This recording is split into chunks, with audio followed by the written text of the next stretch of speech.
Maraming salamat, Pastor Jess. Magandang gabi po sa bawat isa. Palakpakan naman po ninyo yung sarili ninyo. Dahil po nagtagumpay tayo, bibigyan ko kayo ng grade na 90. Pasado po kayo. Amen po. Mamaya mapag-uusapan po natin yan. Napakaganda po ng mga mensahe po na ipinagkakaloob ng Diyos sa atin. Kayo po ay nabibless ba? Last October po ang ating tinalakay po natin ay patungkol po sa gaano po ka-importante ang mamuhay ng merong kabanalan. The importance of living in purity. Ano po? Napakaganda po niyan. Alam po ninyo, darating ang ating Panginoon hindi po para doon sa mga masasama, kung hindi doon sa mga banal. Yung nag-persevere po sila, nagpatuloy po sila na mamuhay na may kabanalan at sumunod sa salita po o mga pinag-uutos ng ating Panginoong Hesus. At ngayon naman po, November, ito po yung month of anniversary po natin. 72 years na po tayo. Palakpakan po natin muli ang ating Panginoon. Parang yung palakpak po ninyo, hindi ako nako-convince. Parang walang dating. Alam po ninyo, nag-attend ako ng isang, ng gawain ng mga Kristiyano, yung Pray for Israel. Ang sabi ng isang, tagapagsalita, bakit naman tayong mga Kristiyano kapag, purihin natin o bigyan natin ng papuri o palakpakan natin ang ating Panginoon, kung hindi pa po lilitaw yung ugat sa liig noong nagsasalita, hindi pa natin maibigay yung pinaka-best natin para sa ating Panginoon. Dapat po hindi na po pinipilit, hindi na tayo pinipilit, automatic po kaagad yan. Amen po ba? Yung para po sa ating Panginoon. At dapat tayong lahat ay naririto, ibigay na po natin yung best natin. Pag sinabi ng MC o hindi pa sinasabi ng MC o ng pastor na pumalakpak, pumapalakpak na kayo. Dahil yan ang laban ng puso ninyo para ibigay yung best ninyo, yung sambahin natin, ang ating Panginoon. Hindi tayo pinipilit. Amen. Kaya nga po, pag-aralan pa natin yan. Ano ba yung topic po natin, yung tema natin sa buong November na ito? Ang pinaka-topic po natin, yung tema po natin, the importance of obedience. Ang importansya ng pagsunod. Amen po ba? Naunawaan po natin, tayong lahat, alam po natin kung gaano ka-importante po ang pagsunod. Lalong-lalo na tayong mga magulang.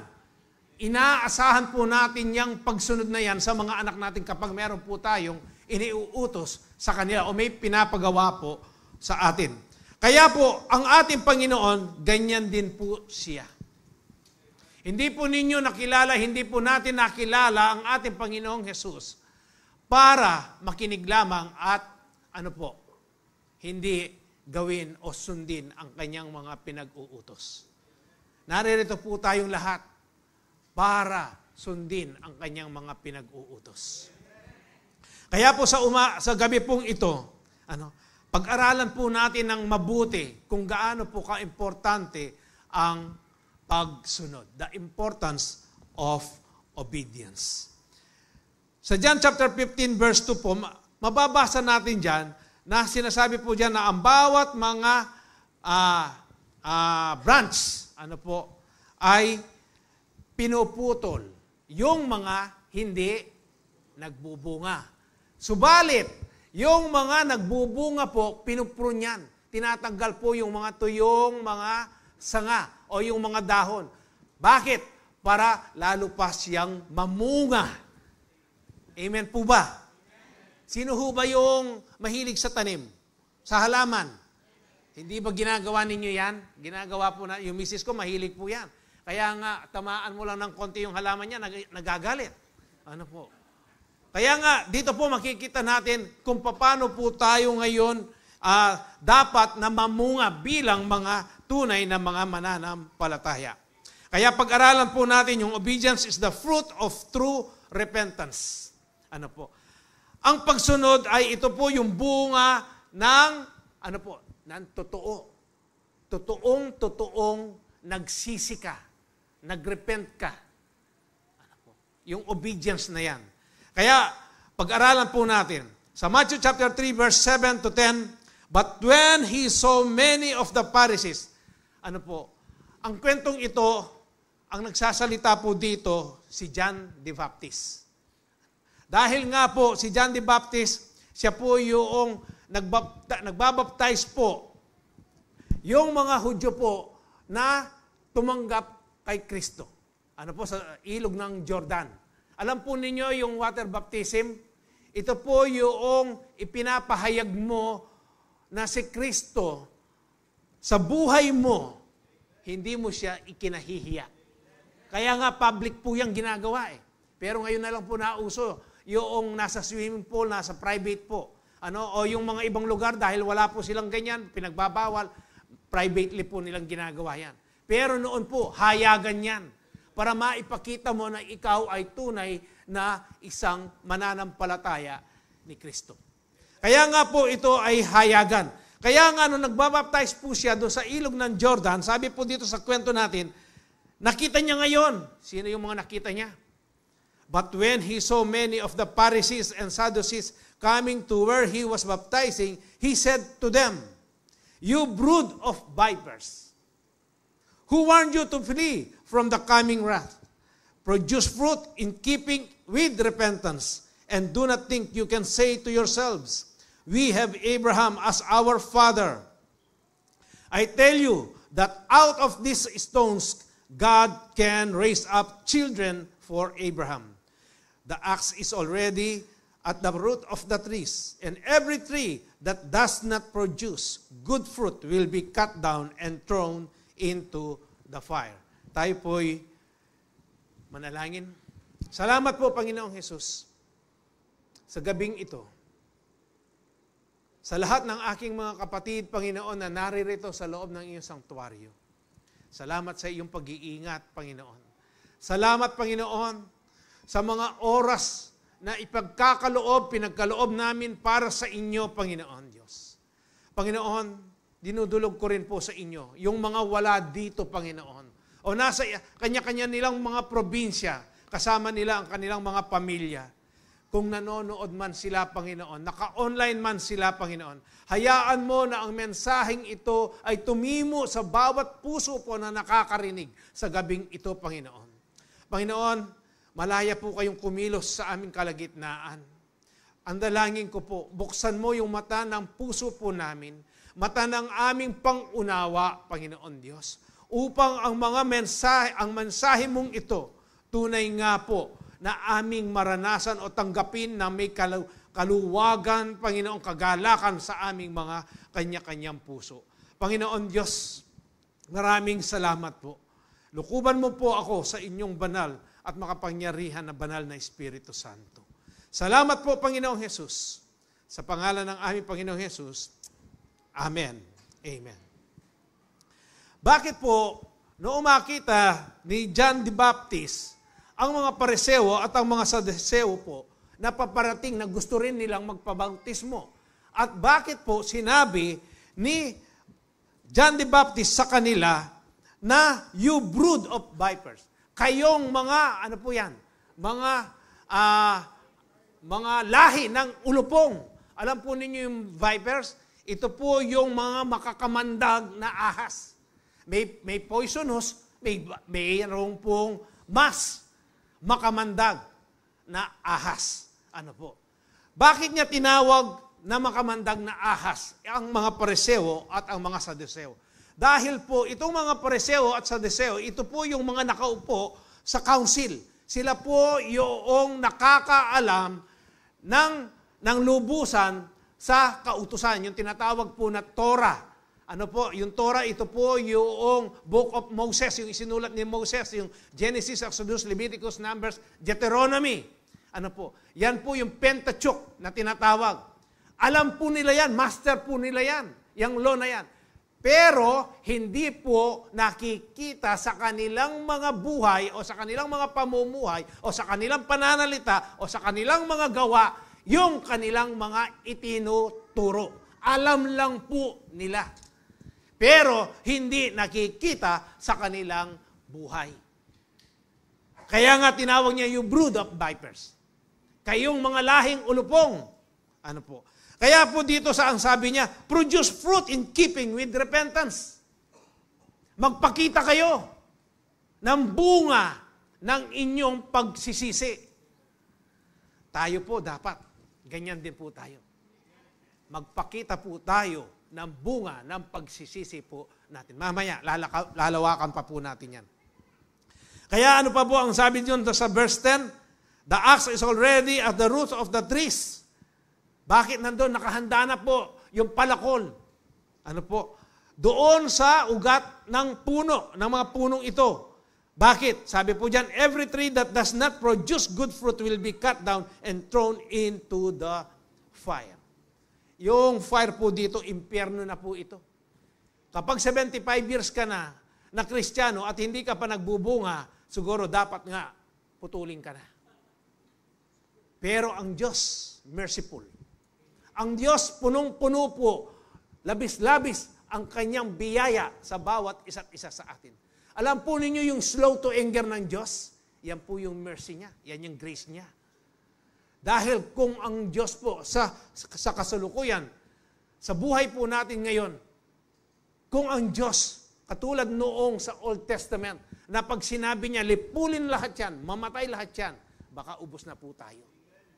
Walang matitira sa atin. Kaya nga po dapat bilang mga tunay na mga mananampalataya na mga born again, dapat nagbubunga tayo. Doon po sa nakaraan nating mga pinag-aralan, dapat tayo po ay maging ilaw at asin. At yung asin na yan, dapat hindi nawawala ang kanyang alat. At yung ilaw na yan, yung lampara na yan, dapat hindi po napupundi ang liwanag niyan. Kapag nawalan ng lasa, ang asin, ang sabi dyan, ano ang dapat gawin? Ano po, itapon sa labas at tapak-tapakan na dahil wala na pong silbi yan. Hindi na po makapagbibigay ng lasa. Kahit kailan, hindi mo na pwedeng ibalik yung alat ng asin na nawalan ng alat. At yung pundido po, na pundi, na ilaw, ano po, dapat po yan, pag sinindihan mo yan, hindi mo siya itatago. Kung hindi, ilalagay mo yan doon sa lalagyan niya para ito ay magbigay ng liwanag. Dapat ganyan po tayo. Kahit saan tayo pumunta, nalalasahan nila tayo. Kahit saan tayo pumunta, yung liwanag na yan, nagliliwanag. Hindi po nakatago. Wala pong secret na born again. Amen po. Lantaran po tayo. Amen. Kaya anong kwenta natin na naririto po tayo? Kung paglabas pala natin, secret ano pa tayo? Christian. Ano po? Hindi halatado na tayo ay born again. Niloloko lang po natin ang sarili natin. Hipokrito tamo kanita. Hindi pa po yan ang mensahe. Ito, papunta na tayo. Nandito po tayo sa una po nating topic. Obedience is the fruit of true repentance because number 1, obedience demonstrates genuine change. Amen po ba? Ang pagsunod ay nagpapakita ng tunay na pagbabago. Ang pagsunod ay nagpapakita ng tunay na pagbabago. True transformation is evident in our action. Kaya nga po tayo, di ba tayo ay tinitignan, pinagmamasdan, binabasa ng mga unbeliever yung buhay natin? Kaya nga alam nila, ayan, born again yan. Yan, tiga Calvary Temple yan. Bakit? Kasi kakaiba yung kilos, yung pananalita, yung mga gawa po natin. Kaya nga po, tandaan ninyo, tayo po ay nasasanctify. Pag nasasanctify po tayo, ang ibig sabihin, nasasanctify tayo, nalilinis tayo ng salita ng Diyos. Kaya nga, nase-set apart tayo. Nahihiwalay po tayo. Inihiwalay tayo. Kaya nga, kakaiba tayo eh. Peculiar po tayo. Sa mga kilos po natin, kung ipinamumuhay mo ng totoo ang mga salita po ng Diyos. Alam po ninyo na ang napakasakit, yung bang imamak mo ang Diyos. O yung asin mo matanggal po yung alat. O yung ilaw mo mapundi. Napakasakit po niyan. Nakilala natin ang Diyos para tayo po ay maging asin at ilaw po. Kaya nga yung tunay na na born again, merong tunay na pagsunod po yan at napapakita niya yan. Yung genuine change niya po yan. Sa Matthew chapter 3 verse 8, ano po ang sabi? Produce fruit in keeping with repentance. Produce fruit. Ang isang puno, bago po yan mamunga, mag-uumpisa po yan sa binhi. Tama po ba? Pagkatapos aalagaan mo yan. Ang tinutukoy po na binhi dito sa atin ay ang salita ng Diyos. Yung natanim, yung narinig po natin at ano po natin dito sa puso po natin, naiukit, naiimbak, nandiyan po sa puso natin. At ito ay inalagaan po natin. Paano natin inalagaan ang salita ng Diyos? Sa pamamagitan po ng pag-aaral, pagbabasa, pagmumuni-muni ng kanyang salita at yung pakikipagniig po natin sa ating Panginoon. Kaya ganyan po yan lumalago ngayon. Kaya ganyan po yan mamumunga ngayon. Ano po? Mamumunga ng mga magagandang gawa po natin. Lahat po yan yung pagkatao po natin. Yung 2 Corinthians chapter 5 verse 17. New creation na tayo. Yung lumang pagkatao po natin, wala na yan. Amen po ba? Kaya nga po, dapat mamunga tayo at dapat makitaan o makita po sa atin yung bunga ng banal na Espiritu. Yung Galatians chapter 5 verse 22 at 23 po yan. Ano po yung bunga na yan? Yung love, joy, peace, patience, kindness, goodness, faithfulness, gentleness, and self-control. Dapat yan po ay nakikita po sa atin. Amen po. Kaya nga po, very fragile tayo eh. Ano po? Kapag nakagawa ka lang ng kakaunti, nakasalanan, uminit lang yung ulo mo, megdabog ka mo, pagkatapos may mga tao na hindi pa nakakakilala sa ating Panginoon, balo the born again ka, meet dana ka kanyan. Kaya dapat inaalagaan po natin yan. Hindi natin hinahayaan na marumihan po yan. Amen po ba? Kaya nga ang sabi ng Jeremiah chapter 34 verse 15, recently you repented and did what was right, following my command. You freed your slaves and made a solemn covenant with me in the temple that bears my name. Sa Tagalog po, gusto kong basahin kasi sa Tagalog madali po nating makuha. Maunawaan. Noong nakalipas na mga araw, nagsisi kayo at ginawa ninyo ang matuwid sa paningin ko, sa paningin ng Diyos. Pumayag kayong lahat na palayain ang mga kababayan ninyo na inyong inalipin. Gumawa pa kayo ng kasunduan sa akin tungkol dito doon mismo sa templo kung saan ninyo pinararangalan ang pangalan ko. Sino po yung nakakaalam sa kwento ni Zacchaeus? Ito pong binasa natin ito. Tingnan po ninyo kung paano sa buhay ni Zacchaeus nangyari ito. Sa Luke chapter 19 verse 1 to 10, ang sabi po dito, Jesus entered Jericho and made his way through the town. Bago pa ito, si Zacchaeus po, sigurado, marami na siyang naririnig patungkol sa ating Panginoong Hesus. Kung paano siya magturo, kung paano siya magpagaling ng may mga karamdaman, kung paano yung mga lumpo nakalakad, yung mga bulag nakakita, yung mga bingi nakapagsalita, yung mga bingi nakarinig, yung mga pipi nakapagsalita, yung patay, nabuhay. Alam na niya po yan. Naririnig na niya. Halimbawa, dito sa atin, dito sa barangay ng Agapito del Rosario, nandito si Jesus. Merong mga tiga LNW, merong tiga sa Lapungan, o iba-ibang mga barangay, Sapang Bato, nandyan sila. nakita nila kung ano yung ginawa ni Jesus. At pag umuwi sila, ibinabalita nila. Wala pa pong cellphone noon. Ano lang yan? True mouth. Sa bibig lang po yan. Ibinabalita nila yan. Kaya si Zacchaeus, nakakarinig po siya kung ano yung mga himalang ginagawa o yung mga pagtuturo ng ating Panginoong Jesus. Kaya sa puso niya po, inasam na niya yan. Dahil ang mga Hudyo, tandaan po ninyo, nasa maliliit pa lang, 7 o 8 years old po, itinuturo na sa kanila ang Torah. Kaya nga pag lumaki yan, kaya nga si Jesus, master niya yan, nung nasa 12 years old na po siya, master niya, kaya nagtuturo na siya Yan po yung, hanggang ngayon po, ganyan po ang kaugalian ng mga Hudyo. Yung Torah, itinuturo pa rin po sa kanila. Kaya po dito, si Zacchaeus, makikita mo na very excited po siya. Kaya noong si Jesus ay pumasok na po sa Jericho, ang sabi po ng verse 2, there was a man there named Zacchaeus. He was the chief tax collector in the region. Kung sa kasalukuyan po sa atin, sa Region 3, siya po yung, anong tawag dito? Hindi po, mataas na yung commissioner. Yung regional siya? Parang regional director. Siya ang may hawak ng Region 3. Si Zacchaeus, ganyan po siya. Siya yung chief, tax collector in the region, and he had become very rich. Kaya naman hanggang ngayon, very rich pa rin ang mga tax collector.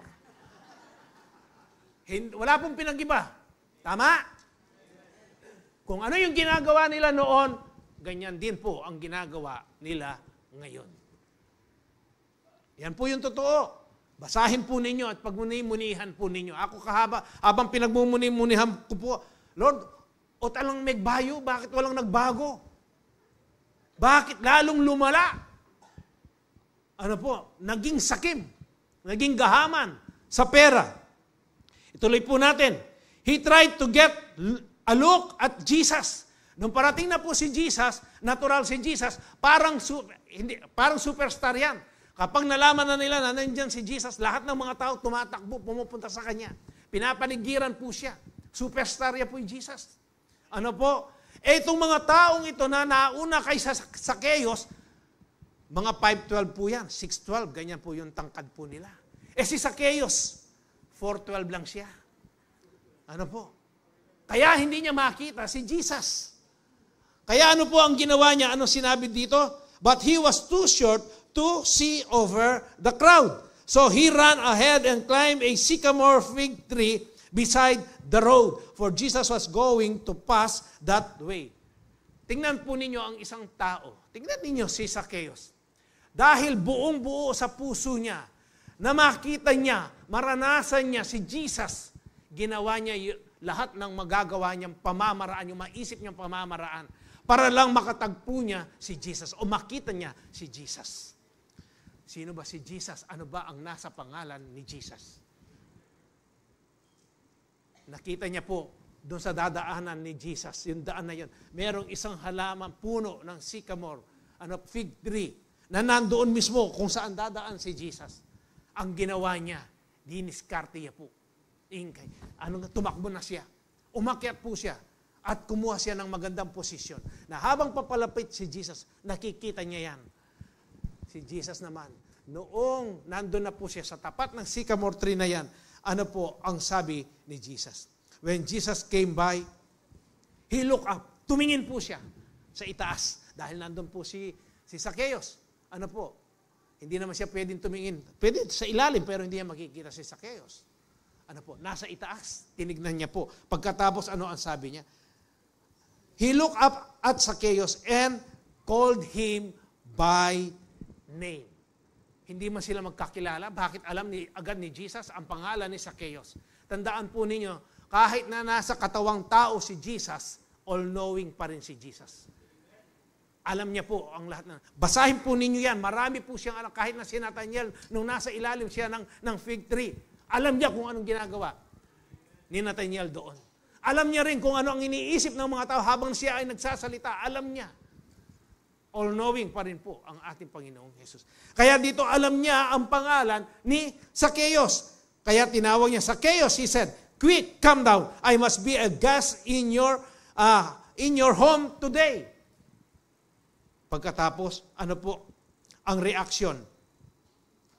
Sa verse 6, Zacchaeus quickly climbed down and took Jesus to his house in great excitement and joy.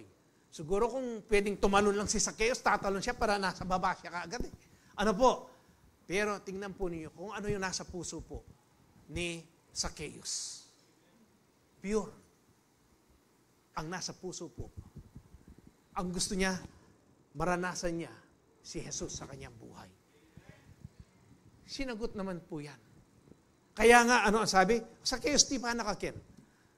Munta na ako, bisita mo ko kayong bale mong ini. Pero, ano po ang sabi dito sa binabasa natin?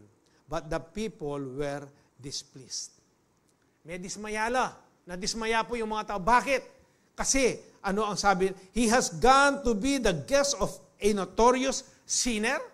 Aba, magiging bisita siya o pupunta pa siya sa pamamahay ni Zacchaeus na isang notorious. Pag sinabi pong notorious, ito po yung talagang kilalang napakasama na tao. Dahil masama nga ang tingin ng mga tao noon sa mga tax collector.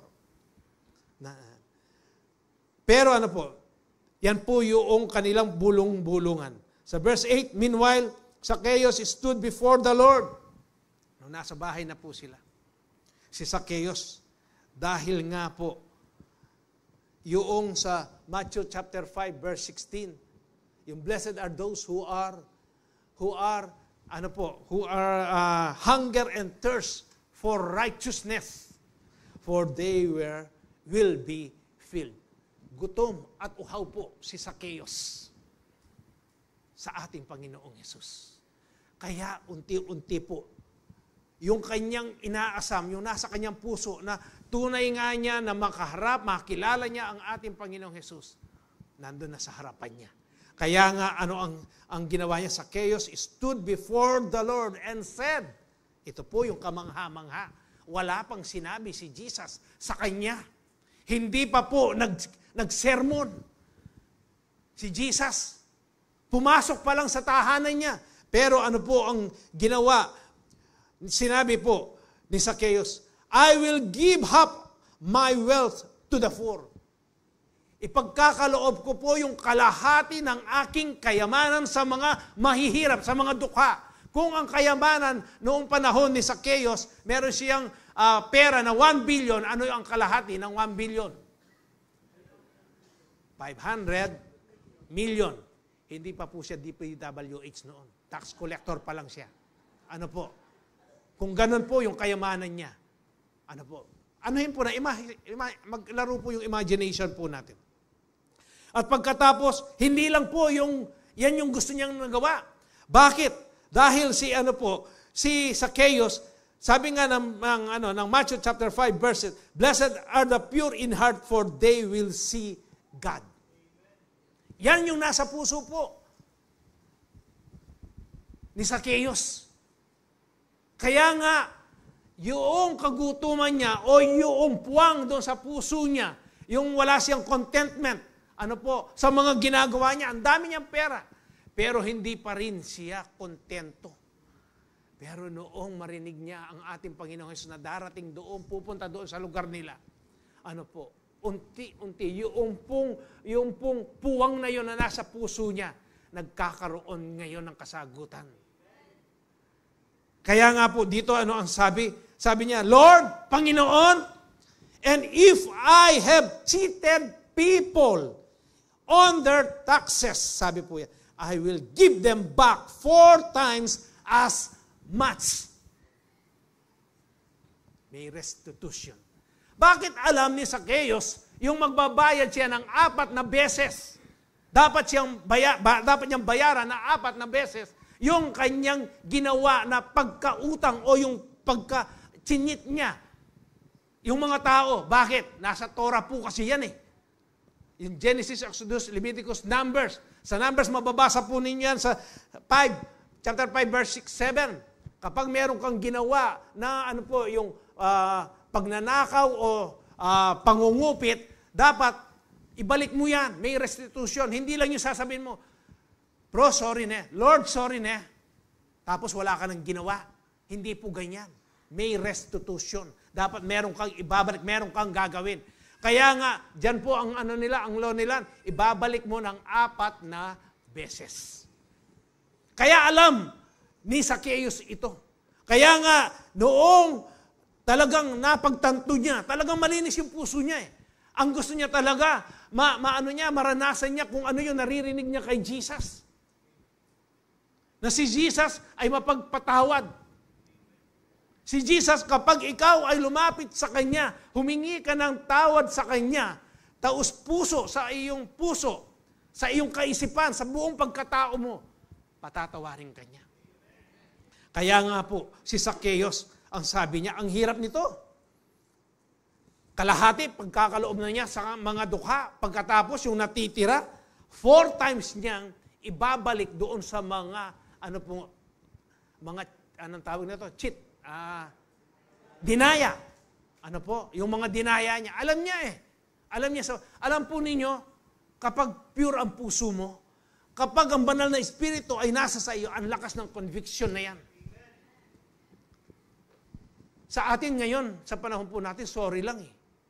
Pero yung restitution, wala eh.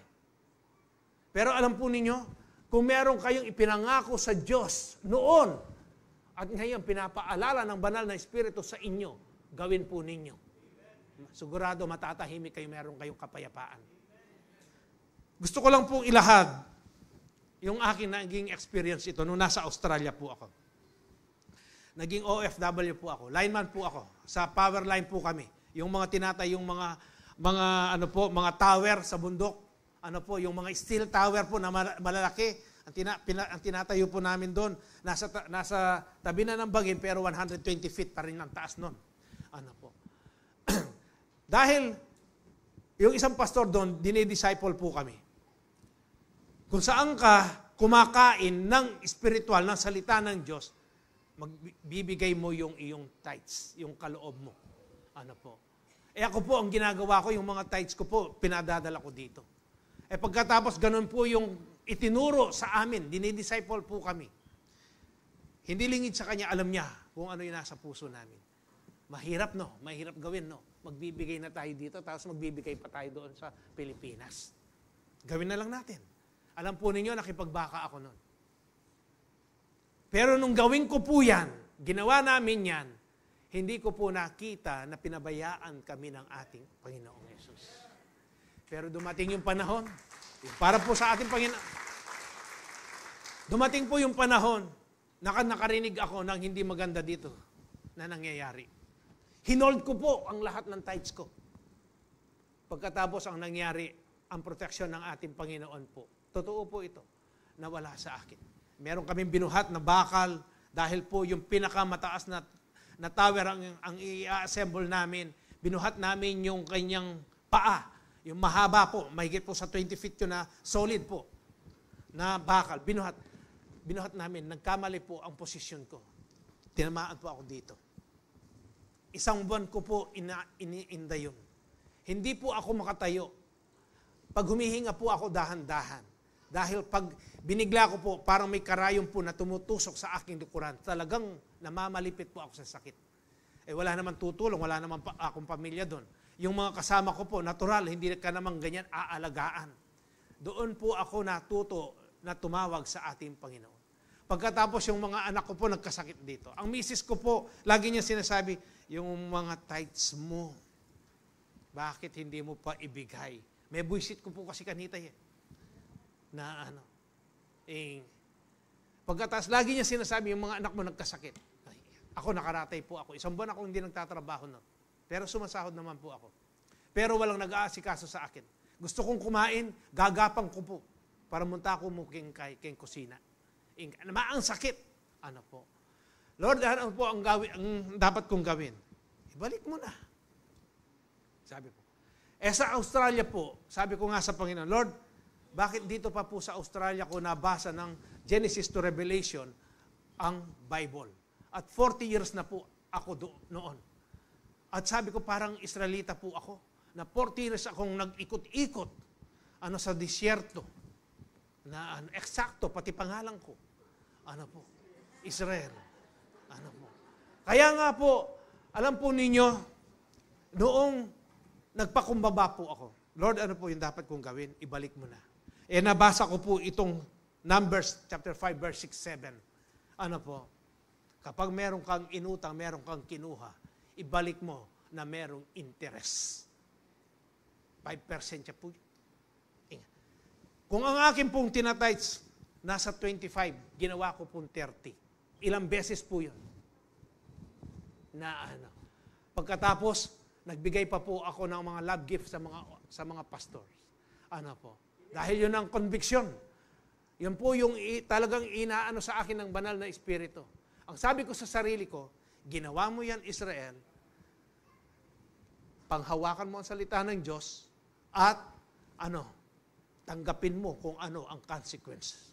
Wala kang sisisihin ng iba. Doon po ako natuto. Na magbuhat noon, hindi na po ako nagnakaw. Hindi ko na ninakawan ang Panginoon, ang Diyos po, pagdating sa mga tithes. 10% pa lang po yan. Ngayon, sa panahon po natin, generosity po ang pinag-uusapan. Mahigit po sa 10% ang generosity po pag pinag-uusapan. Nakita ko po na hanggang ngayon, hindi kami pinabayaan ng ating Panginoon. Naging silbi pong aral sa akin yun. Kaya nga po si Zacchaeus, ganito yung puso niya. Pure. Alam niya ano ang Torah, ano ang tinuturo sa kanila. Kaya nga, ginawa niya yan.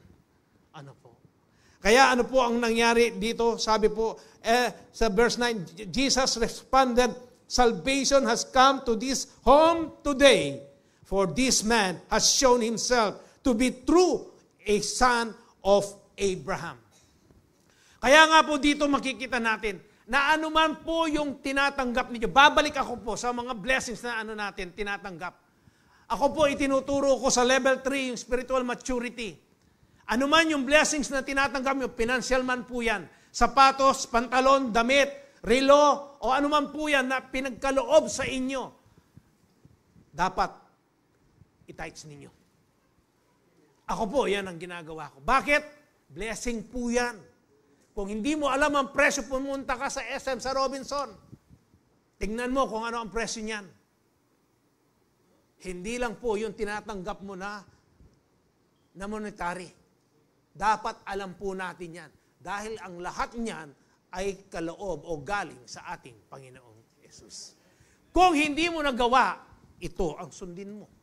Nasa sa inyo po kung anong conviction ninyo. Dapat may restitution po yan. Masakit, ne? Malinaw po ba sa atin? O ngayon lang po natin narinig ito. Ang sabi nga ng salita ng Diyos sa Hebrews chapter 4 verse 12, ang salita ng Diyos ay katulad ng ay buhay. Diba? Living and active. Kaya nga nasasaktan tayo eh. Buhay kasi yan eh.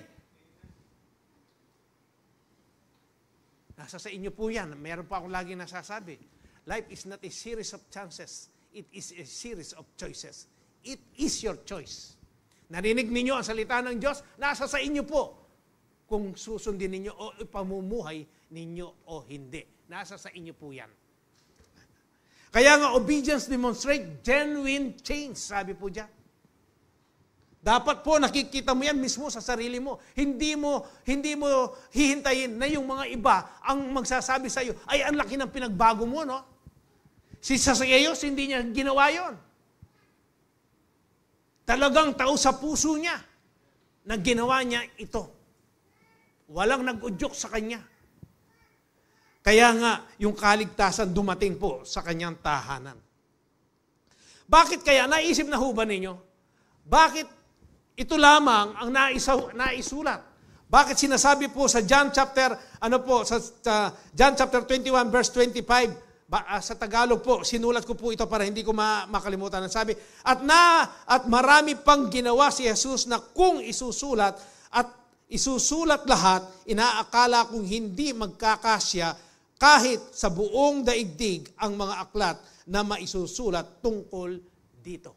Dahil po ang ating Panginoong Hesus, kahit saan siya pumunta, marami po siyang ginagawang himala. Kaya nga hindi kakasya kung isusulat daw sa aklat, hindi magkakasya ang buong mundo. Hindi magkakasya yan. At bakit naman ito lamang ang inaisulat?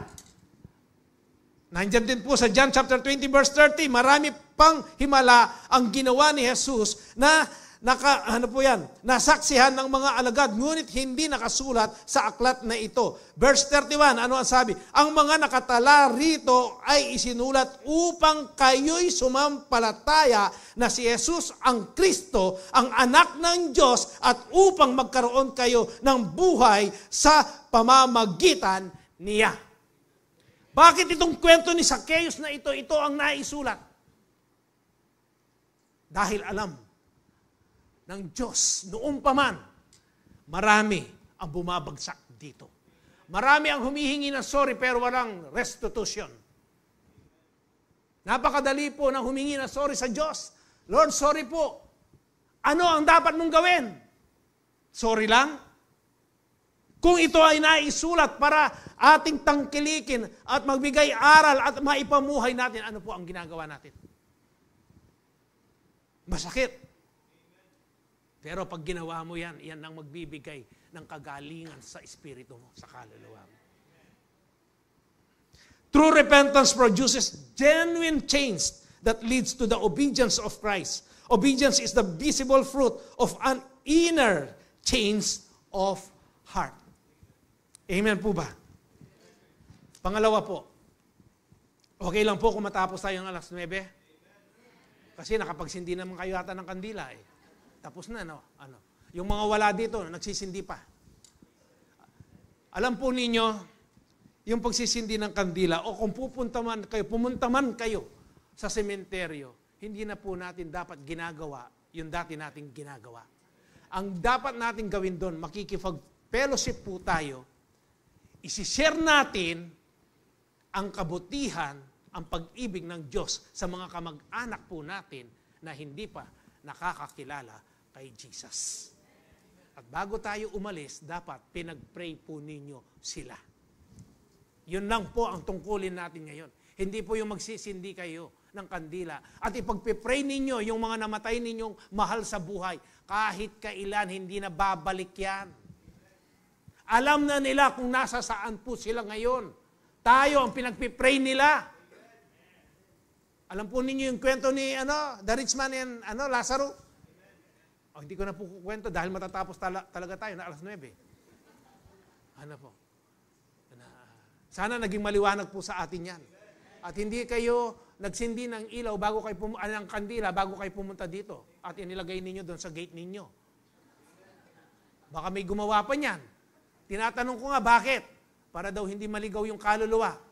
Ano po? At hindi matisod. Pamulalanan naman. Hingahin na yan. Dapat po wala na yan. Kasama doon sa 2 Corinthians 5:17 yan. Amen po ba? O, tuloy na natin yung sa atin naman, yung message natin. Obedience is the fruit of true repentance because obedience reflects surrender to God. Amen po. Sa Tagalog kasi, ang bilis nating maunawan. Ang pagsunod ay sumasalamin ng pagsuko sa Diyos. Matthew chapter 7 verse 21-23. O kaya bago ko po basahin yun, gusto ko pong basahin ito. Yung surrendering to God means aligning our will with His. And obedience is the natural outcome when we surrender to God. Obedience become a lifestyle of doing His will. Pag sinabi pong aligning, nakasunod sa kalooban. Ano po? Naka-align. Ano po? Hindi ka po nandito sa kaliwa o sa kanan. Nakasunod ka. Kaya nga naka-align eh. Kaya nga pag pinasisilip, silipan mo na opindening kaya nga rin, nung align la rin, kaya da luklukan. Alila. Kasi kanyang-kanyang layo, ela maka-align. Iingkay. Pag naka-align yan, sunod-sunod. Pag tinignan mo yan, diretso. Kaya nga po, dapat, yung pag-surrender po natin sa ating, ang ibig sabihin, naka-align, nakasunod po tayo doon sa kalooban niya, hindi doon sa kalooban po natin. Not our ways, but God's ways. Hindi tayo gagawa ng sarili natin pamamaraan po. Hindi ang Diyos ang susunod sa pamamaraan natin. Tayo ang susunod sa pamamaraan ng Diyos. Amen po ba? Natural outcome when we surrender to God. Obedience becomes a lifestyle of doing His will. Pag sinabi pong lifestyle, meron po tayong kasabihan, at tsuneken daya na kasi yan eh. Nasa dugo na niya yan. Kaya automatic. Ano po? Nagagawa niyan. Sa Matthew chapter 7, verse 21-23, not everyone who says to me, Lord, Lord, will enter the kingdom of heaven. Manalangin ko po, nabuklat niya ng Ginoo, ang matanan ng puso at po, ang matanan ng pangunawa na kaya kayo. Kabang panigaralan tayo po ini. Obedience reflects surrender to God. Ito pong nakasulat sa Matthew chapter 7, verse 21-23, napakabigat po nito. Pagmuni-munihan po ninyo.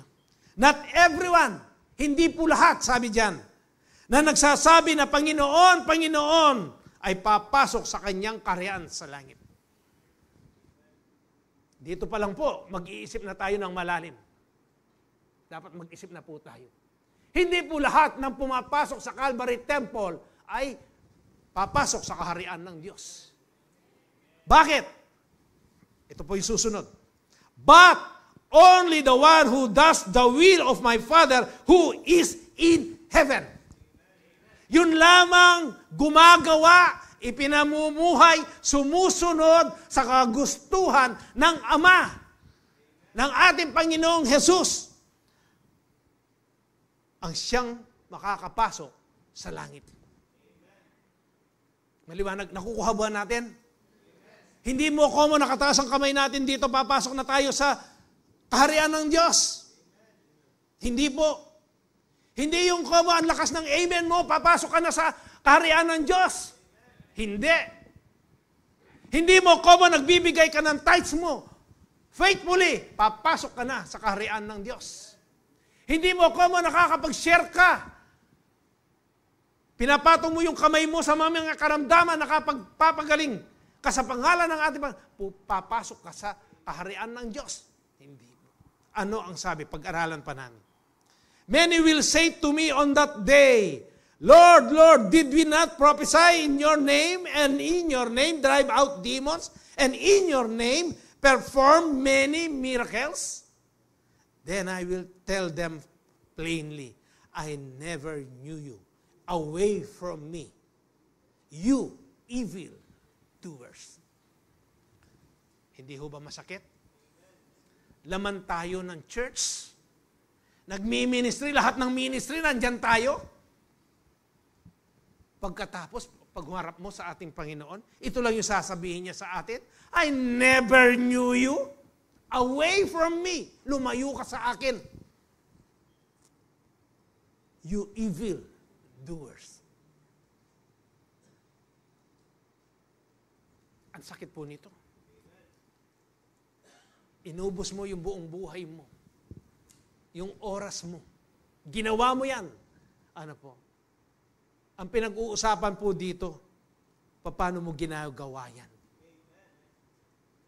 Alam po ninyo, maraming nagmi-ministry na nagkukulang po sa intimacy, relationship po sa ating Panginoon. Parang yung bang ministry mo ay obligasyon o trabaho mo na lang. Hindi ba pag nagtatrabaho tayo, anong ginagawa natin? Yung routine. Uuwi ka, lalabas ka ng alas 5, bibilhin ka, uuwi ka, magpapahinga ka, kakain ka, maliligo ka, matutulog ka, kinabukasan, gigising ka. Ano po? Ano ang gagawin mo?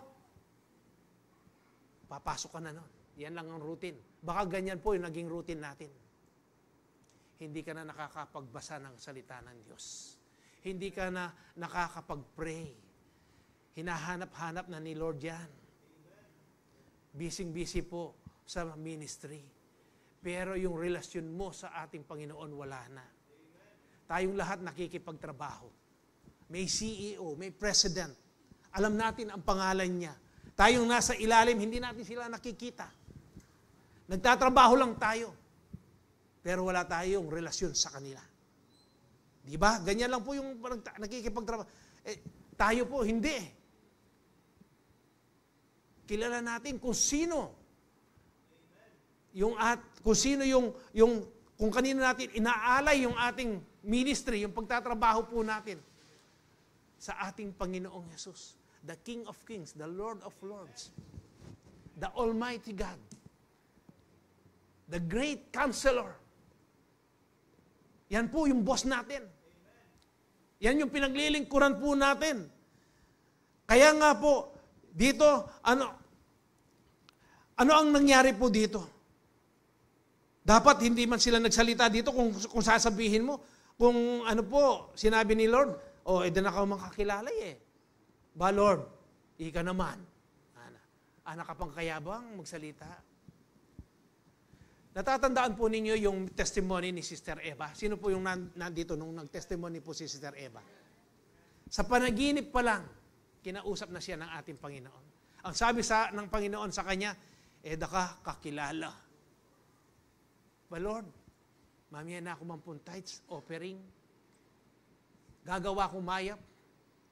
Magaten kong Wednesday, Sabat, Sunday. Pero kakilala ning Ginoo. Sa panaginip pa lang po yun. Alam ninyo, hindi lang po sa kanya yun. Warning yan sa lahat sa atin. Warning po yun. Hindi kita kakilala. Ano ang pinadama? Ano ang itinuro ng Holy Spirit sa kanya? Yung word. Pwede palang gawin mo yun, maging tradisyon lang. Yung pagbibigay mo, yung mga gawain mo na yan, pwede pala. Pero hindi ka kakilala ni Lord. Kulang ka doon sa salita. Iyon po ang hinahanap ng ating Panginoon. Yung pag-aaral, pagmumuni-muni ng kanyang salita at yung pakikipagniig, pakikipag-usap sa kanya. Kapag ang isang tao, palagi mong kausap yan, nakikilala mo siya. Even yung voice niya. Kaya nga merong small voice na sinasabi natin. Yan yung conviction, yung boses ng banal na Espiritu, na kapag naririnig mo yan, kapag puno ka ng pakikinagniig, yung pong meron kang intimate, meron kang intimacy sa ating Panginoon, alam na alam mo yung boses na yan. Kaya ito po yung kulang dito. Kaya po ano ang sabi dyan? Remaining, sabi po dyan, humble before God is a key part of surrendering to Him. Kahit na po ano ang ginagawa natin, dahil doon sa pakikipagniig mo, yung yung devotion mo sa ating Panginoon, nakikilala mo po ang ating Panginoon. Nakikilala mo kung ano yung ayaw niya, kung ano yung gusto niya. Yung bang pag nakakagawa ka ng mga ministry mo, nagiging matagumpay, baka yung inner being mo, labihan mo na, kabyasnan mo. Dapat yan ang masupil, yung inner being po natin. Yan ang number 1 na nagmamayabang. At kung yan ay papatulan mo, siguradong lalabas yan sa iyo. Labihan mo na, nung emo ka na ako, bro? Yan ang sasabihin mo niyan. Kasi hindi mo sinupil yung inner being mo na nagmamayabang. Dapat i-rebuke mo yan. Kaya nga po, ano ang sabi ng Luke 17:10? Kapag nagagawa natin ang mga pinagagawa ng ating Panginoon, saan po ang dapat nating sabihin? We are unworthy servant. We have only done our duty. Yan lang ang dapat mong sabihin. Hindi mo sasabihin, kung hindi sa akin, wala ka rito. Bagsak ka na nun. Dapat yung obedience nagre-reflect ng surrender to God. Dapat itong yung inner being na yan. Sino-surrender mo yan. Dahil yan po, kung ano yung nasa puso mo, nasa kalooban mo, lalabas at lalabas yan. Gagawin mo yan. Kung kuripot yung puso mo, kuripot ka rin sa pagbibigay ng salita sa ating Panginoon. Lalabas yan. Kaya nga po, dapat, kapag may nagagawa ka, Lord, only by your grace, Lord. Only by your grace. unworthy servant kumo po, nagkewa kumo, ing pagawayo po. Yan lang ang dapat nating sabihin. Hindi yung ako. Kung hindi ako, ano po, patay ka na dyan. Yari ka na dyan. Kaya po, remaining humble before God is a key part of surrendering to Him. James chapter 4, verse 6 to 7, and He gives grace generously. As the scripture says, God opposes the proud but gives grace to the humble. Kaya kapampangan po, ingino, nano ya? Muaya. Kareng nano. Kareng paratut. God opposes the proud but gives grace to the humble. Tandaan po ninyo ang biyaya ng Diyos. Hindi niya gagawin na itutulak ka niya na magmayabang ka. Kung hindi, ang gagawin niyan yung grace ng ating Panginoon, yung magpakumbaba ka. Hindi po yung komo, naligtas ka na, tinanggap mo na ang kaligtasan, anak kang kayabang, maski na ano, gawan mo. Ingkay na, uling, ing sabihan mo, man mawala, ing kaligtasan. Yan po yung kaisipan ng mga anak ni Satanas. Yan yung mga pamamaraan nila, hindi pamamaraan ng Diyos yan. Galing yan sa tao. Kaya ano ang ginagawa ng iba? Pastor la, deacons la, o elder la, miminom la. Ingkay. Pero ang grace ng Panginoon, tuturuan kanya na magsabi, hindi, mali yan. Huwag mong gagawin yan. Hindi kanya ipapahamak. Amen po ba? Verse 7 noong James chapter 4 verse 6. So humble yourselves before God. Sino ang dapat gumawa para ikaw ay magpakumbaba? Sino po? Ang Diyos ba? O ikaw? Ano po ba yung sentence diyan? So humble yourself. Sino ang gagawa? Tayo. Ano po? Before God. Resist the devil. Sino naman po yung magre-resist? Kay Satanas. Sino po? O tayo habigkas. Bisa ko pa yata eh. Natural, tayo po ang magre-resist. I-rebuke mo yan. Amen. Takbuhan mo. Talikuran mo. Hindi mo sasabihin sa bisyo o sa kasalanan, mako ka kay ngarapan ko. O tano man teterak yan kay ngarapan mo. Ha? Mako ka. Ano, ne? Pero makamulagat ka, mako ka. Ne? O di ikang gumulot at saka nakamamulay, mako ka. Resisting. Ano po? Resist the devil and he will flee from you. Sino po ang nakakaalala pa rin, nakakatanda sa kwento ni Saul, ni Haring Saul? Ni Haring Saul. Ano po? Ano ba ang inuutos ni Yahweh na gawin ni Haring Saul? Ang inuutos po diyan, kung babasahin ninyo, lipulin niya lahat ang mga Amalekites. Di ba? Patayin niya. Magbuhat sa baby, ano po, sa mga bata, sa mga binata, dalaga, matatanda, at mga hayop, lahat, wala siyang ititira.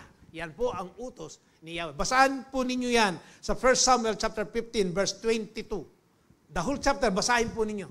Ano po? Pero 22 and 23 lang po yung ating pag-aaralan. Ang sabi po dito, but Samuel, dito po ay, kausap na niya si Saul. Pinuntahan niya dito. Nung puntahan niya, ang sabi po ni Saul, Paring Samuel, gawa ko yung pagawa ng Yahweh. Linawin niya pong Samuel makanya ni Saul. O nano itong daramdaman kung gagagakit, ayan. Kasi rening tao ko, yung mga tauhan ko, kinuha nila yung mga matatabang mga hayop para ialay, i-offer kay Yahweh. Ano pa ang sabi ng utos ng ating Panginoon? Patayin lahat, di ba? Hindi nila pinatay. Si Agag. Kinapture lang nila, binihag lang nila. Na ano. Kaya nga po dito, ano ang sabi ni Samuel? But Samuel replied, what is more pleasing to the Lord? Ano ba ang kasaya siya sa Diyos, Haring Saul? Ano ba? Sabi niya, your burnt offerings and sacrifices? Or your obedience to His voice?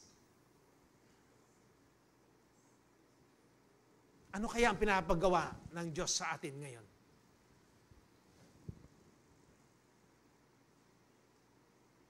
O yung pamamaraan mo pa rin ang gusto mong gawin? Lord, basta bigay kayong tithes ko na, okay na ako, Ken. Pero ano yung pinagagawa ng banal na espiritu? Yung conviction, yung small voice, ano yung pinagagawa? Punta lang may pahay tayo, itang kaluguran mo ito, masakit ya lubkya ka.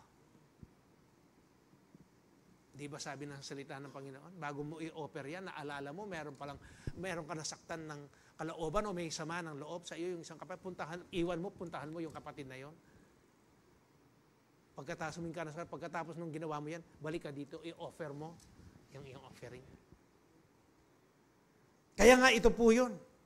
Your burnt offering and sacrifices or your obedience to His voice. Listen, makinig ka, Haring Saul. Obedience is better than sacrifice, and submission is better than offering the fat of rams. Verse 23, rebellion is as sinful as witchcraft. Yung palang disobedience, rebellion yan. Hindi ka sumusunod doon sa pinagagawa ng ating Panginoon. Patawaran mo na. Lako mo na yung sakit mong loob kaya. O nakangkasyas buntok. Naunawaan mo ba natin itong binabasa natin, itong pinag-aaralan natin? Very interesting. Ano po? Alas 9 tayo matapos na. Nakapagsindi na rin kayo ng kandila eh. Ano po? Kaya nga, ano po? Rebellion is as sinful as witchcraft. And stubbornness, yung katigasan ng as bad as worshiping idols. Ano lang rin idols? Dahil imahin na dati nyo pong sasamban. Kasi ako po may biyasang sinambak yan eh. Ako may ragul ken. Iingkahin. Kaya ikayo ka ako. Ikayo aranasan nyo. Iingkahin. Nakikita mo stubbornness. Ganyan pala kasamayan. Para ka sumasamba sa mga imahin. Antindi, ano po? Ano pa? So because you have rejected the command of the Lord, He has rejected you as king. Hihintayin pa ba natin na ma-reject tayo? Hihintayin pa ba natin sabihin ng Diyos sa atin, hindi kita kakilala? Kahit na 75 years ka na nag-a-attend sa Calvary Temple?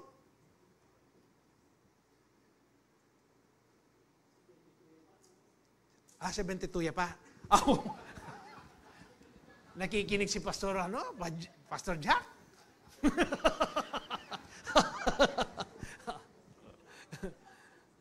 Ita kasi 3 years, labas-labas siya pa, Kenny.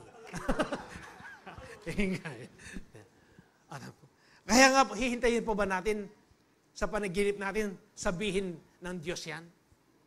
Tandaan ninyo, warning po ito. Yung mga pinatutuo po ni Sister Eva, ginamit lang po siya ng ating Panginoong Hesus para magbigay ng warning, paalala, babala sa bawat isa't isa sa atin.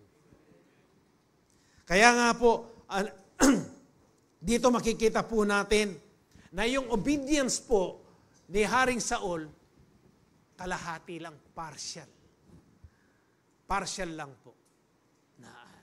Tandaan po ninyo, yung partial obedience is still disobedience.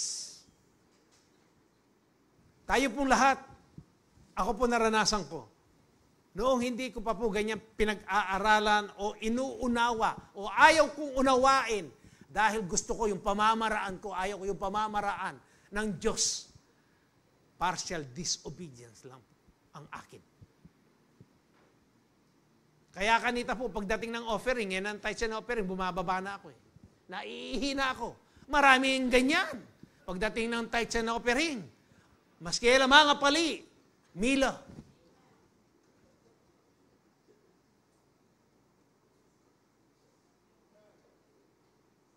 Bato-bato sa langit ang tamaan, magbago. Alam po ninyo, hindi po yung nagko-condemn tayo dito. Kung ano lang po yung itinuturo na salita ng Diyos, yan lang po ang gusto naming maiparating sa inyo. Dahil mabigat po yung aming tungkulin kaming mga tagapagturo. Kung hindi namin ituturo ng 100% ang salita ng Diyos at kino-compromise namin at kayo ay pumunta sa impyerno dahil sinunod ninyo yung aming mga itinuturo na hindi 100% o pure na salita ng Diyos, sisingilin ng Diyos ang mga dugo ninyo sa palad namin. At kami rin ay hindi makakarating dyan. Kaya nga po, mas maigi na yung nagkakaunawaan tayo. Yung diretsahan na po tayo ngayon. Hindi na po kasi panahon yung bebebihin namin kayo. Ano po, hindi na kayo baby. Yung iba wala nang ang buhok. Sorry na, Brad. Matured na po. Kailangan na po natin talaga yung karne na salita ng Diyos. Kaya nga po, si Haring Saul, partial lang po yung kanyang obedience. Kaya ganyan siya ni-reject ng ating Panginoon. Sana, hari pa rin siya. Pero dahil dun sa disobedience niya. Salamat sa ating Panginoon. He is full of grace. Labis-labis ang kanyang grasya. Ayaw niya talaga tayong dire-diretsong mapahamak kung hindi dinidisiplina niya tayo. Tinuturuan niya tayo. Masakit. Pero sa ikabubuti mo yan. Para dyan sa pamamaraan na yan. Sabi ko nga sa mga siyo ko, napapansin ba ninyo, meron kang kahinaan na nalagi ka dyan tinutumbok ng kaaway? Hindi ka niya tinatantanan dyan. Bakit? Alam ng kaaway, kapag napagtagumpayan mo yan, magagamit yan para sa kapurihan ng Diyos. Kaya ayaw kanyang tantanan dyan. Pero nasa sa iyo naman. Kung gustong-gusto mo yan, nasa sa iyo pa rin po yan. Tandaan niyo, nasa desisyon natin. Hindi po automatic yan. Desisyon po yan ng isang tao. Kaya nga si Saul, si Haring Saul, desisyon niya yon. Lokwane pa mo yung ginuya. Lokwane pa mo yung Samuel. Ginawa ko lahat ang pinagagawa ni Yahweh. Tandaan po ninyo, sa John din po yan. Chapter, kalimutan ko po Walang nakatago na hindi na ilalantad. At walang sikretong hindi nabubunyag. Salita po ng Diyos yan. Nasa John po yan. Kaya nga po dito, nalantad lahat ang ginawa po ni Haring Saul. Kaya rejected po siya. Kaya nga po, you will never lose by obeying God. Amen. Ulitan ke po. You will never lose by obeying God. Paano kasi sa Tagalog ito? Panto ng kaya Tagalog.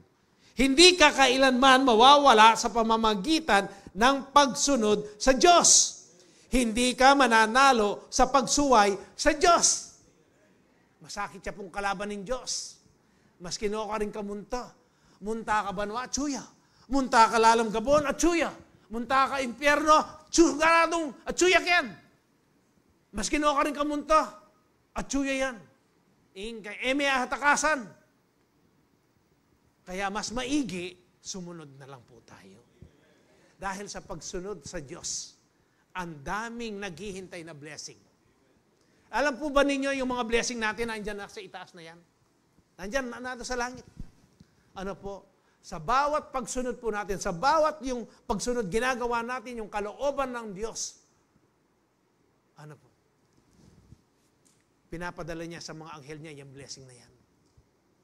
Kung ano man po yung ginawa ninyo. Sa pagsunod po sa ating Panginoon. Tandaan po ninyo ito, partial obedience is still disobedience. Amen.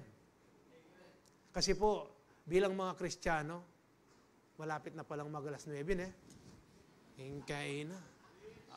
Alas 8 pa mo naman. Hingkay na.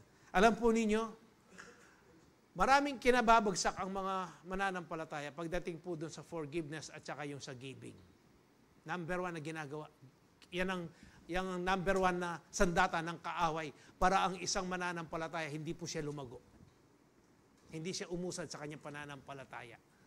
Yung pagpapatawad lang, ang hirap eh. Di ba? Kaya yung mga iba, nasasabi nila, magpantela rembitis ko, kaya patawaran yan eh. Hala? Matena ako kaya mapatawaran yan eh. O di, bahala ka, munta ka impyerno. Hingkay na. Yung pagbibigay, ganyan din. Yung pagkakaloob sa atin pa, number one yan. Marami bumabagsak po dyan. Kaya nga, dapat yung obedience reflects surrender to God. Ikaw mismo, nakikita mo yan sa sarili mo. Kung gaano ka ka-obedient. Kung gaano itong buhay na ito, nakikita mo kung paano mo napapasaya ang Diyos sa iyong pagsunod. Last, obedience is the fruit of true repentance because obedience leads to following Jesus. Natural po, di ba? Kung kanino ka sumusunod, kung kanino ka nag-o-obey, natural, sumusunod ka sa Kanya. Di ba? Yung mga anak natin, sumusunod sila, nakikita nila yung halimbawa po natin. Kung may mga anak na kayo, makita mo yun, sinusundan niya yung bakas mo. Pati nga pagbibihis pati nga pagsasalita dapat tayo, ganyan tayo sa ating Panginoong Yesus. Obedience leads to following Jesus. By obeying God's words, we follow Jesus' teachings and example. By obeying God's word. Ito po yung word. Yung lahat ng mga nakasulat po dito. Kapag yan po ay ating sinusunod, ang sabi diyan, pinamumuhay, nag-o-obey po tayo, sumusunod po tayo sa mga katuruan at sa mga halimbawa ng ating Panginoong Jesus. Marami pong mga verses po sa Bible, kung paano po sinasabi, kung paano po natin mahalin ang Diyos sa pamamagitan ng pagsunod po sa Kanya. Sa John chapter 14, verse 15, ang sabi po, if you love me, obey my commandments.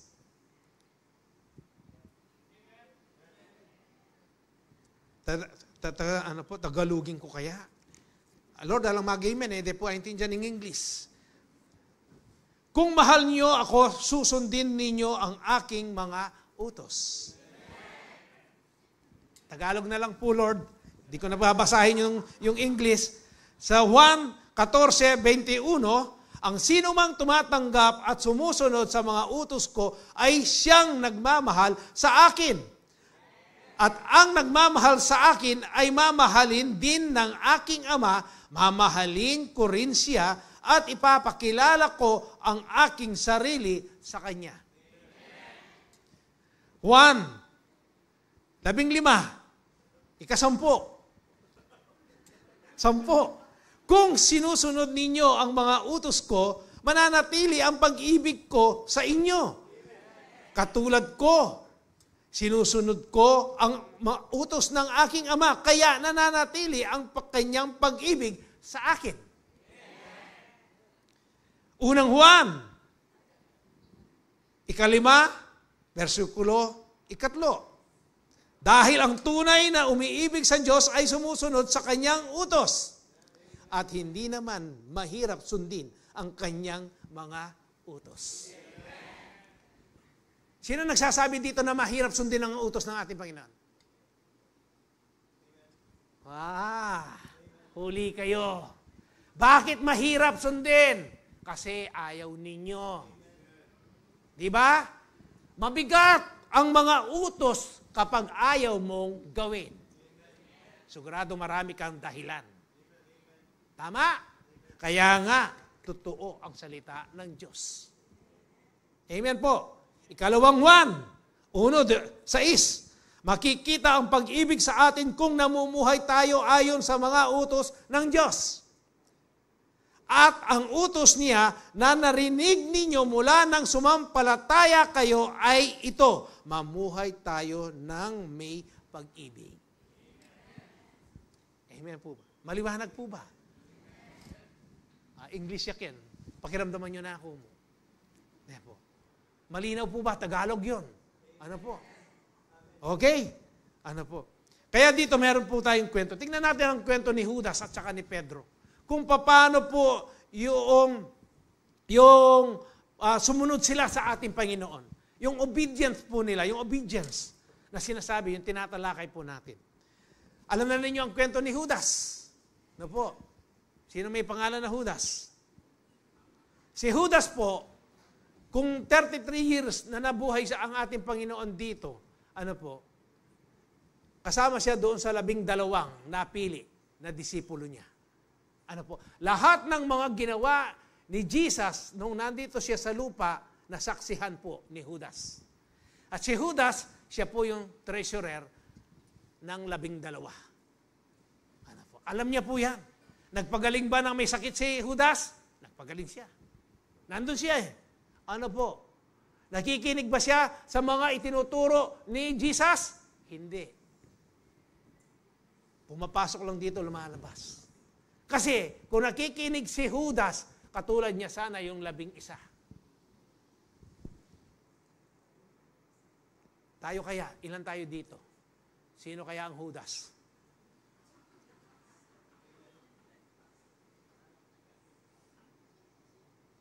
Wala namang Judas. Ano po? Nung nagkasala po si Judas, anong uri, anong klaseng pagsisisi meron siya sa kanyang puso?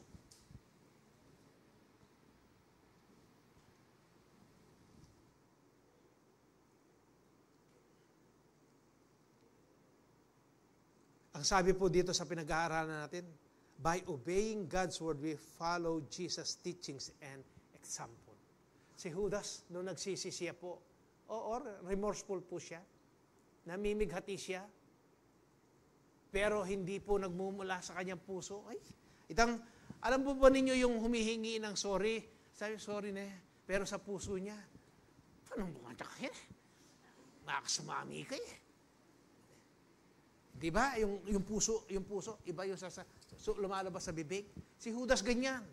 Kaya ano nangyari sa kanya? Himbis na magkaroon siya ng puso na tunay na magsisi. Megmayabang niya po, naanggewa na. Ito, megpakamatay. Si Pedro naman po, kasama rin yan, si Peter, sa 12. Ano naman po ang nagawa na pagkakasala ni Peter? Bago po tayo pumunta dyan, nalaktawan ko. Yung John chapter 14, verse 15, if you love me, obey my commandments, sabi po dyan. Sa John chapter 14, verse 21, those who accept my commandments and obey them are the ones who love me. Those who accept my commandments, yung mga tumanggap po sa aking mga kautusan, sabi ng ating Panginoong Hesus, and obey at sumunod po sila, they are the one who loves me. Sila lang yung mga nagmamahal, umiibig sa akin. And because they love me, my Father will love them and I will love them and reveal myself sa kanila. Kaya nga, ang John 15:10, binasa ko na rin po yan kanina. Kaya dito makikita po natin doon sa dalawang ito, kay Judas at saka kay Pedro, kung paano po sila naging remorseful sa kanilang mga ginawa.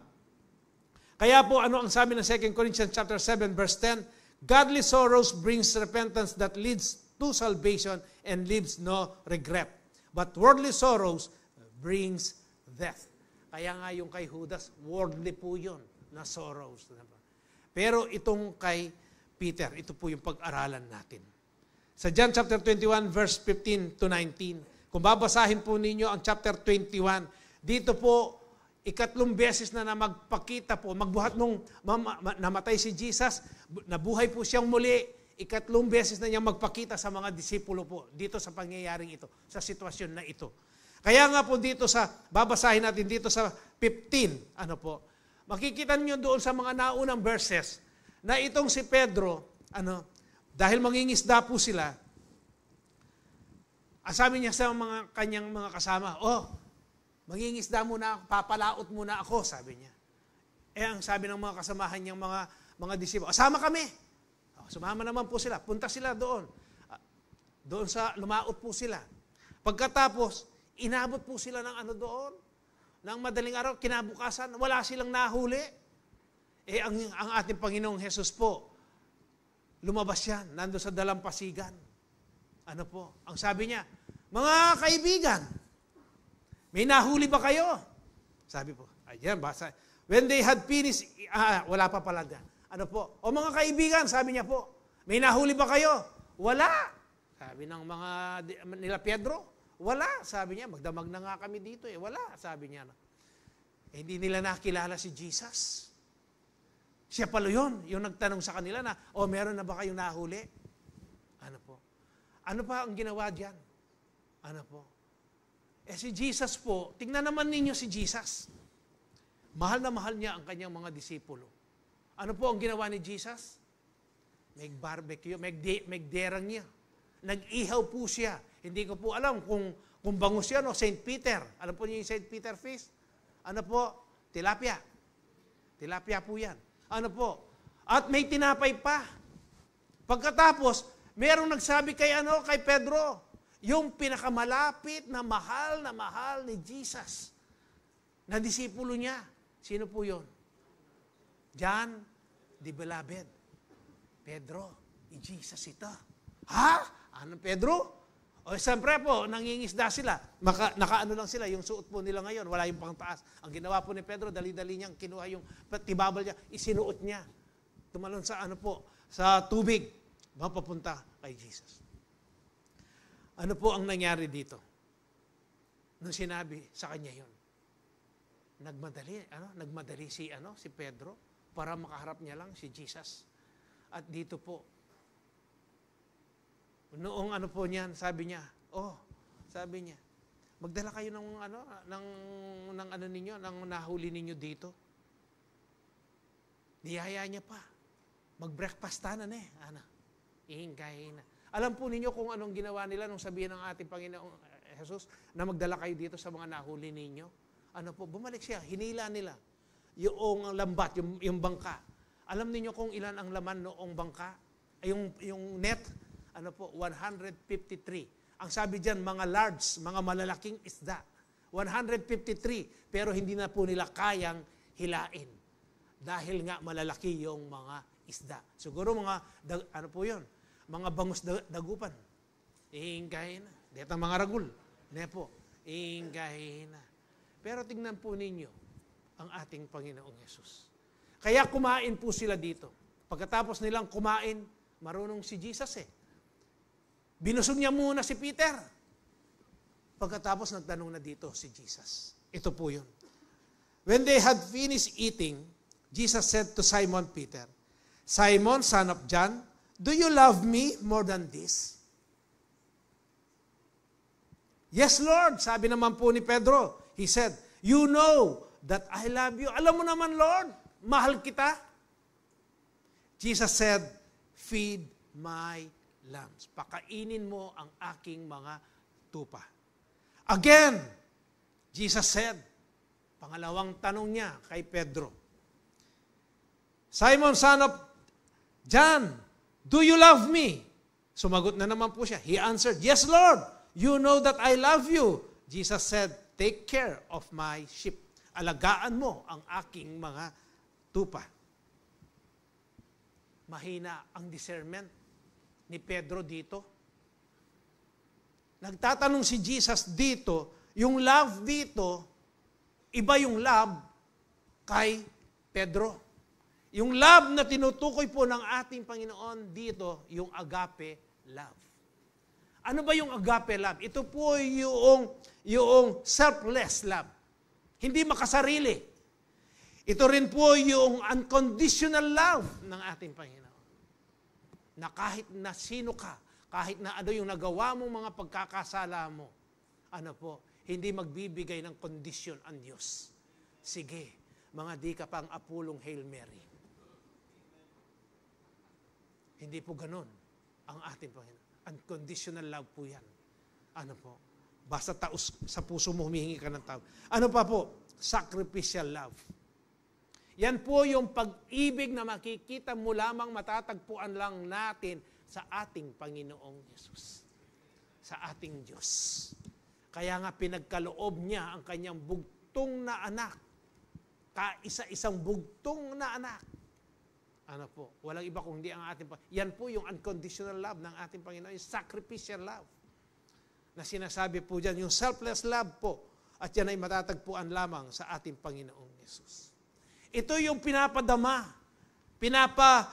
Gustong maranasan ng ating Panginoon, maintindihan ni Pedro nung tanungin siya ng ating Panginoon. Pero sinasagot siya ni Pedro ng Pelea love. Peleo love. Yung brotherly love.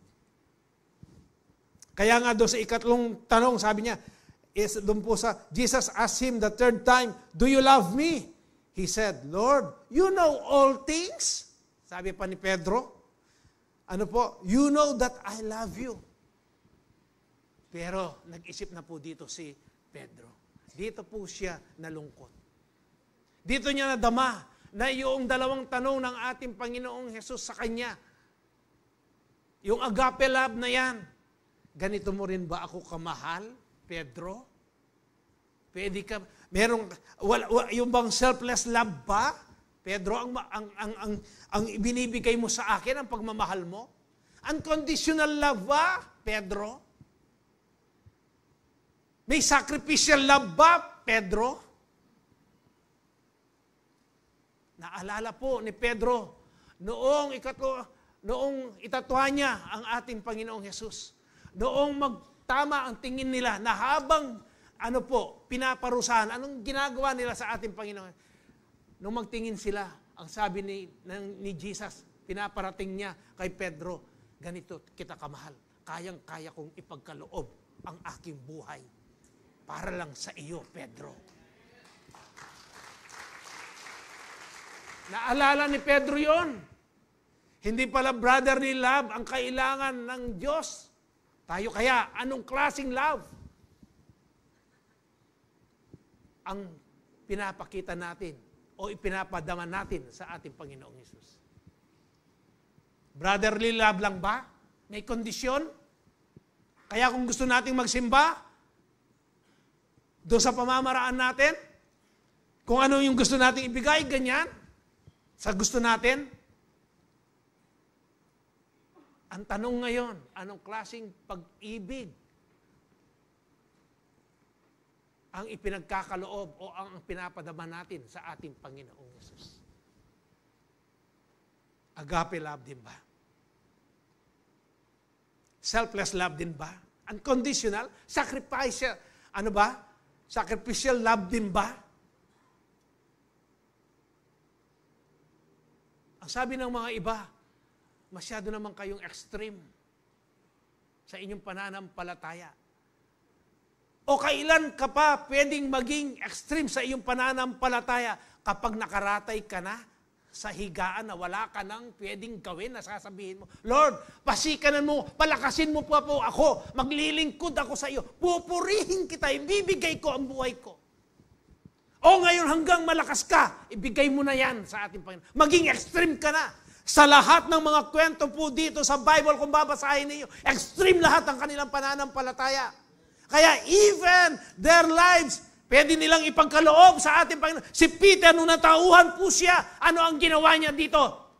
Nung binigay niya ang kanyang buhay sa ating Panginoon. Nung ipako po siya, pinapako siya ng katulad ng ating Panginoon, pero hindi siya sumang-ayon. Ibaligtad ninyo ako dahil hindi ako kaya-aya, sabi niya.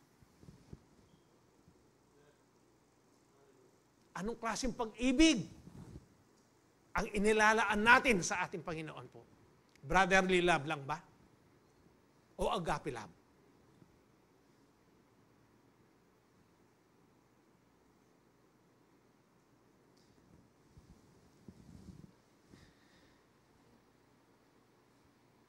Doon sa verse 18, very truly I tell you, when you were younger, sabi po dyan, you dressed yourself and went where you wanted.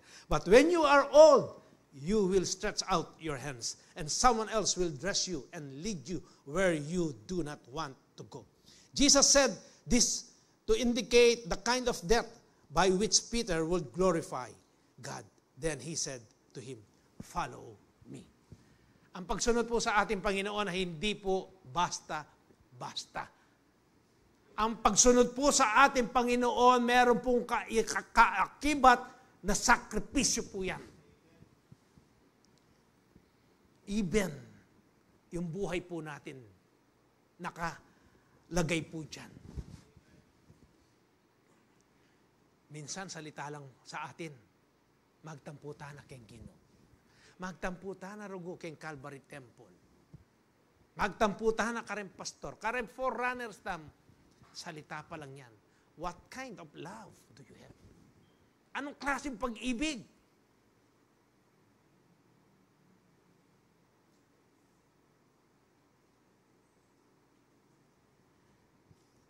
It's not easy to obey God.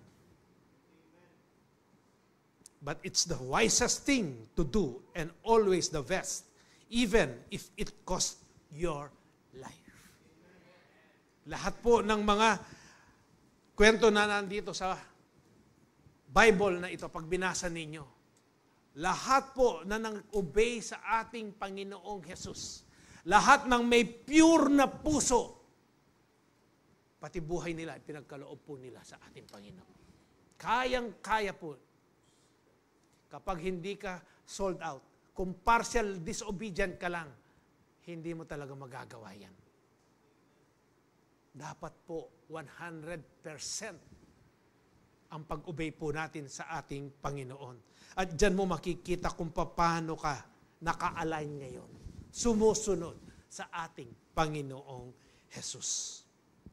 Last verse, o yung obedience po, kung pagmamasdan po ninyo yung salitang obedience, ano po yung nasa gitna? Die. Ano po? Mamatay tayo sa ating sarili. Dahil kung hindi ka mamamatay sa iyong sarili, hindi mo kayang sundin ang Diyos, ang ating Panginoong Yesus. Napapansin ba ninyo na lagi ito ang nasusunod? Ay laman natin. O hindi nyo pinapansin yung sarili ninyo? Kung paano kayo sumusunod sa ating Panginoon. Ngayon lang po nabuksan. Sabi ko nga nung aking pinagmumuni-munihan ito kanina po, kagabi at kaninang madaling araw, ano po, nakikinig pa ako ng worship. Sabay po yan, worship songs. At saka pinag-aaralan ko ito. Ang dami pong ipinahayag ng Holy Spirit sa akin. Kung sasabihin ko to, matatapos talaga tayo ng alas 9. 8:16 na. Nabuksan po yung aking kaisipan. Oo nga no, Lord. Brotherly love mo, ing lugod, nabibiyak ko kaya ka. Man talaga, agape. Wala yung selfless eh. Wala yung unconditional, wala yung sacrificial love eh. Ano ba yung mga sacrificial? Yung merong birthday, may gawain, meron kayong mga reunion na yan. Pero nakasabay sa gawain ng ating Panginoon. Alin ang ipa-priority mo? Naunawaan ba natin? Yung agape love, ang tindi. Kaisa-isa, bugtong na anak. Ng Diyos ipinagkaloob niya sa atin. Wala siyang itinira. Dapat po, alam natin kung anong klaseng love ang ating isusukli sa ating Panginoong Yesus.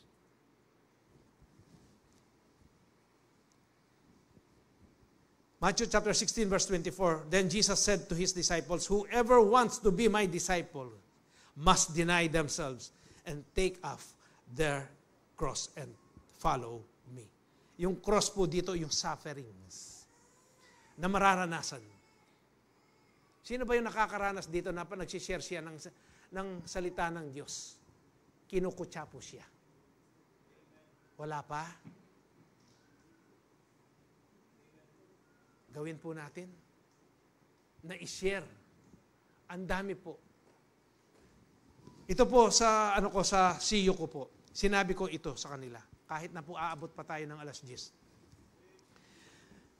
Sabi ko sa kanila, dapat marami tayong alam o talagang alam natin ang salita ng Diyos. Dahil po may namatay. Tapos sabi ko sa ating kapatid, napatanggap mo ba siya? Dahil nakausap niya pa. Napanalangin ko lang po siya. Malaki pong pagkakaiba yung pinanalangin at yung pinatanggap mo, yung senior mo. Tandaan po ninyo, ang taong comatose, ang pinaka-last na senses po niya yan, ay yung hearing. Hearing po. Matalino ang Diyos eh. Hindi yan ang una niyang kinukuha eh. Dahil alam niya, may pagkakataon pang magsisi at tanggapin si Kristo. Kaya yun ang last na tinatanggal po ng ating Panginoong Yesus. Napatanggap mo ba? Hindi, napag-pray ko lang. Sabi ko, Lord, sayang. Kaya nga tayo lahat dapat alam natin kung anong gagawin natin. Kung nandun ka sa sitwasyon na yon, huwag ka nang mag-isip kung sinong tatawagin mong pastor o elder o kapatid sa pananampalataya para patanggapin yung nanghihingalong kaluluwa na yon. Ikaw mismo, kaya nandoon ka, yon ang trabaho mo. Kaya dapat lagi kang handa. Amen po ba? Yan ang itinuturo po sa atin. Kung obedient lang tayo, alam natin po yan. Katulad ni Zacchaeus. Dahil nabago yung kanyang puso. Hindi niya makita. Dahil ang mga 12 lahat yun, 6:12 lahat yung mga taong nasa harapan niya. Siya 4:12 lang. Gumawa siya ng paraan para makita niya si Jesus. Dapat tayo po. Alam po ninyo kapag ang salita ng Diyos nasa sa iyo, yung wisdom ng Lord nasa sa iyo. Hindi kanya pababayaan. True repentance leads to obedience. Obedience to God leads to following Jesus. Amen po ba? Mag-review na po tayo. Obedience is the fruit of the true repentance.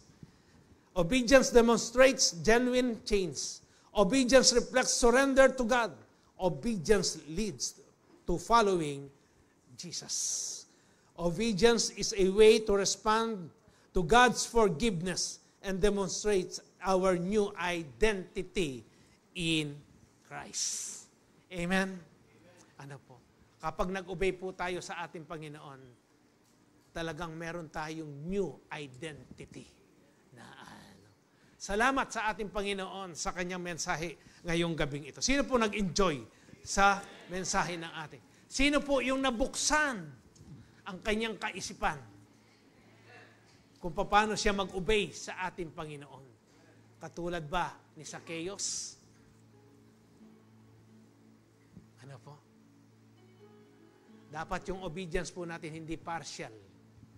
100% na obedience sa lahat ng mga itinuturo at pinag-uutos ng ating Panginoong Yesus.